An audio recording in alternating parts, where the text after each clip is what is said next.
एक बार एक जवान आदमी बुद्ध के पास आया और बोला, आप मुझे ऐसी शिक्षा दें कि मैं आपके दिए ज्ञान को बहुत ही आसान भाषा में समझ सकूं। बुद्ध ने उस आदमी से पूछा, क्या तुम्हारा कोई बेटा है? आदमी ने कहा, हाँ, मेरा बेटा है। बुद्ध ने फिर पूछा, क्या तुम्हारे भाई का कोई बेटा है? आदमी ने कहा, हाँ, मेरे भाई का भी बेटा है। बुद्ध ने फिर पूछा, क्या तुम्हारे पड़ोसी का कोई बेटा है? आदमी ने कहा, हाँ, मेरे पड़ोसी का भी बेटा है। बुद्ध ने कहा, क्या कोई ऐसा इंसान है जिसे तुम व्यक्तिगत तौर पर नहीं जानते हो? क्या उसका भी कोई बेटा है? आदमी ने कहा, हाँ, उसका भी बेटा है। फिर बुद्ध ने पूछा, अच्छा बताओ, अगर तुम्हारे बेटे की मृत्यु हो जाए तो तुम्हें कितना दुख होगा? उस आदमी ने कहा, बुद्ध, मैं आपको बता नहीं सकता कि मैं क्या करूँगा। मेरी तो दुनिया ही खत्म हो जाएगी। मैं खुद ही मर जाऊँगा उसके बिना। मैं अपना जीवन अपने बेटे के बिना सोच ही नहीं सकता। बुद्ध ने आगे पूछा, अगर तुम्हारे भाई के बेटे की मृत्यु हो जाए तो तुम्हें कितना दुख होगा? आदमी ने कहा, मुझे बहुत दुख होगा, लेकिन उतना नहीं होगा जितना मेरे खुद के बेटे के मरने पर होगा।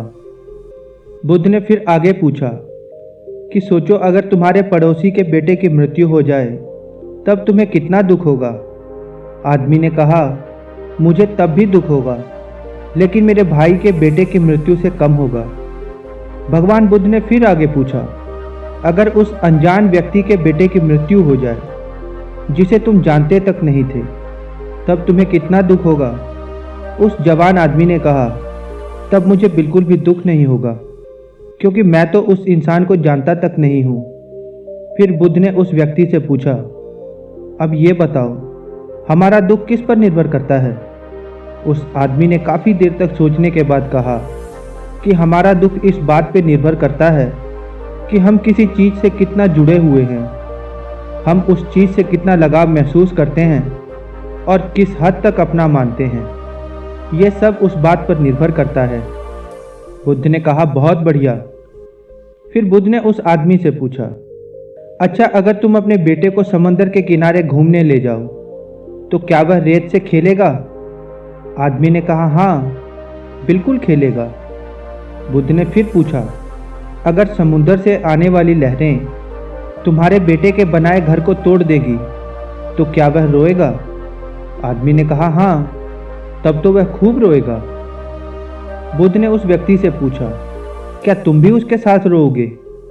आदमी ने कहा, नहीं नहीं, मैं क्यों रोऊंगा?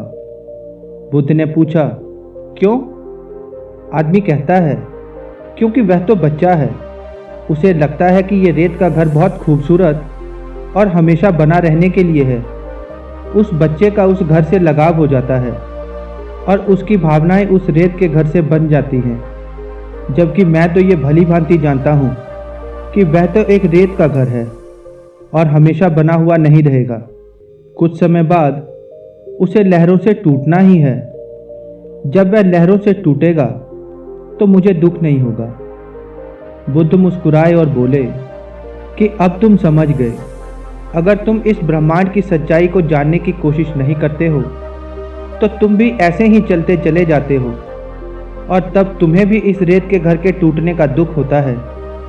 तुम में और इस रोने वाले बच्चे के बीच कोई फर्क नहीं रह जाता।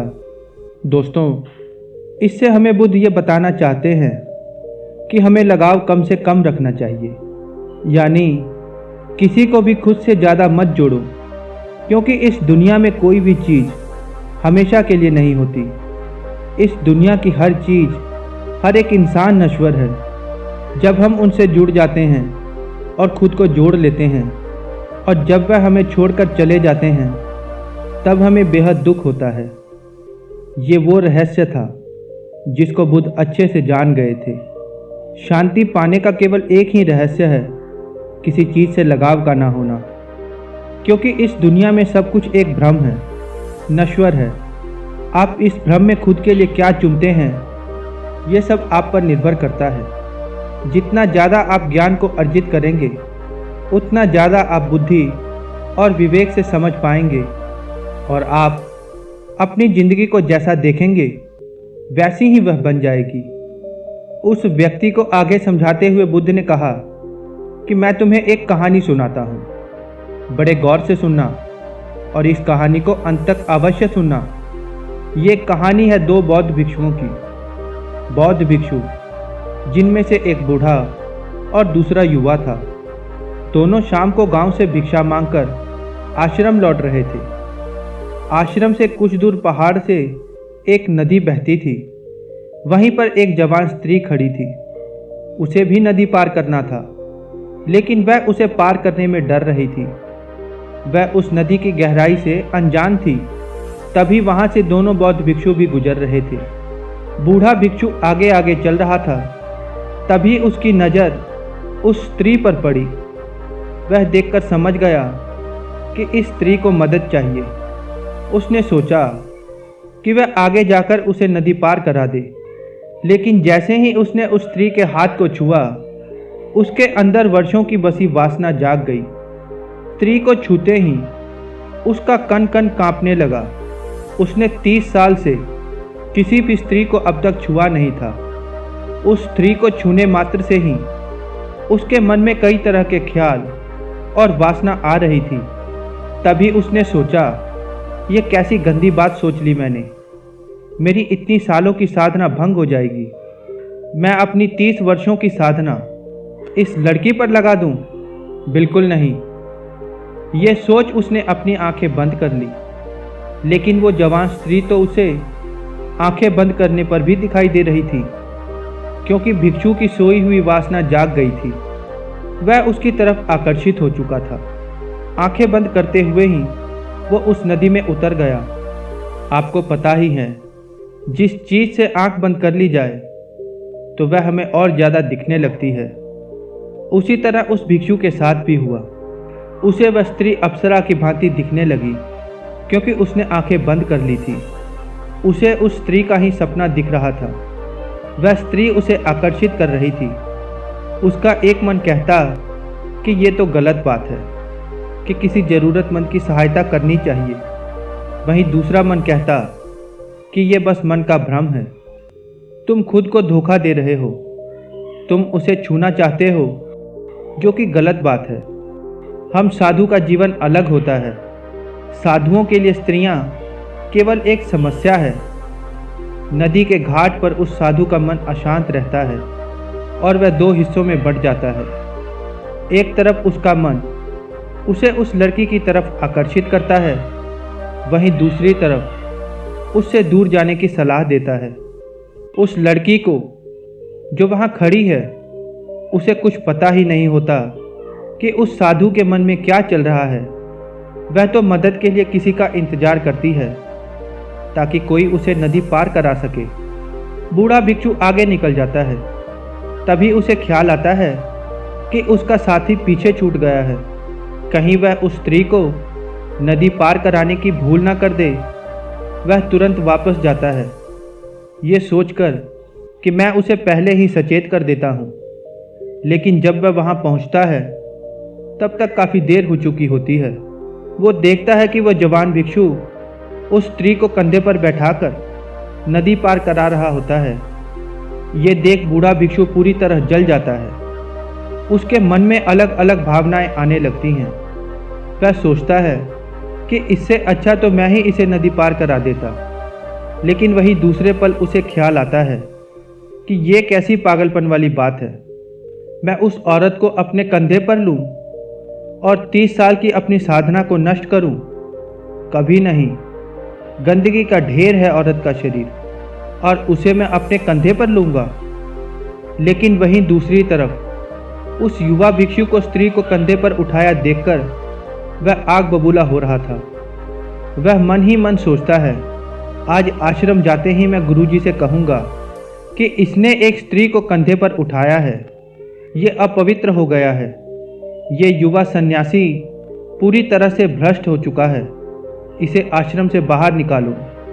तभी वह युवा भिक्षु उस औरत को नदी के दूसरे छोर पर उतार देता है और दोनों भिक्षु वापस जाने लगते हैं। वे दोनों रास्ते भर बात नहीं करते हैं। जब दोनों भिक्षु आश्रम के पास पहुंचते हैं तब बूढ़ा भिक्षु कहता है, याद रखना, मैं गुरु से कहूँगा कि तुम अपवित्र हो चुके हो।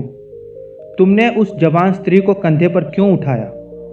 ये सुन युवा भिक्षु चौंक जाता है और कहता है, स्त्री, उसे तो मैंने नदी किनारे उठाया था और वहीं छोड़ भी दिया, लेकिन ऐसा प्रतीत होता है कि आप उसे अभी भी ढो रहे हैं, जबकि आपने तो उसे उठाया भी नहीं। आप उसके बारे में अभी भी सोच रहे हैं। मुझे लगता है वो अभी भी आपके दिमाग में है। मैं पिछले कुछ देर से देखकर सोच रहा था कि आप किसी ध्यान में खोए हुए हैं। दोस्तों, इसी तरह हम हमारे जीवन में उन्हीं पुरानी बातों और उन्हीं चीज़ों को लेकर ढोते रहते हैं, जो गलतियां हम करते हैं, जिनको लेकर हमारे अंदर लड़ाई चल रही होती है और हमें मालूम तक नहीं होता कि हम पुरानी मानसिक सोच को लेकर अब तक चल रहे हैं। हम ये देख ही नहीं पाते हैं कि हमारे साथ क्या चल रहा है। अगर आपको आगे बढ़ना है, ऊपर उठना है, तो अपने आप को जितना हल्का कर सको उतना हल्का करो। हम सब अपने आप को दबा रहे हैं और वह दबा हुआ घाव पीड़ा देता है। उस घाव के कारण हमें वह चीज़ें दिखाई देने लगती हैं जिनकी लड़ाई हमारे भीतर चल रही होती है। सारा संसार दर्पण बन जाता है। यह दमन की लंबी धारा हमारे व्यक्तित्व को तहस नहस कर देती है और इसने जीवन के सारे सूत्रों को जहर से भर दिया है, जो हमें बर्बाद कर देते हैं। इसलिए हम आपसे कहना चाहते हैं कि खुद को हमेशा दबाव से बचाना चाहिए, क्योंकि दमन से भरा इंसान खुद को कभी भी जान नहीं पाता, वहीं रुक जाता है। आपको आगे बढ़ने नहीं देता, वहीं रोक लेता है। इसलिए खुद की भावनाएं और विचारों को दबाने से बचना चाहिए, क्योंकि इनके दबने पर एक समय आने पर बवंडर आ जाता है, जो आपके अंदर अशांति और हीन भावना को उत्पन्न करता है। इसलिए यदि आप वर्तमान में खुश रहना चाहते हैं तो आप आज में खुश रहो। पुरानी बातों को भूल जाओ। दूसरों के सामने अच्छा बनने के लिए खुद को कभी भी मत दबाओ। आप जैसे हैं वैसे बनकर रहें, क्योंकि आप वैसे ही अच्छे हो। दोस्तों, आपने अपना कीमती समय दिया, इसके लिए आपका बहुत बहुत धन्यवाद। अगर आप इस चैनल पर नए हैं और ऐसी ही ज्ञानवर्धक कहानियों को सुनने के शौकीन हैं तो कृपया करके इस चैनल को सब्सक्राइब जरूर कर लें। तो दोस्तों, मिलते हैं आगे ऐसी ही किसी ज्ञानवर्धक कहानी में। तब तक के लिए अपना ध्यान रखें, स्वस्थ रहें, मुस्कुराते रहें। नमो बुद्धाय।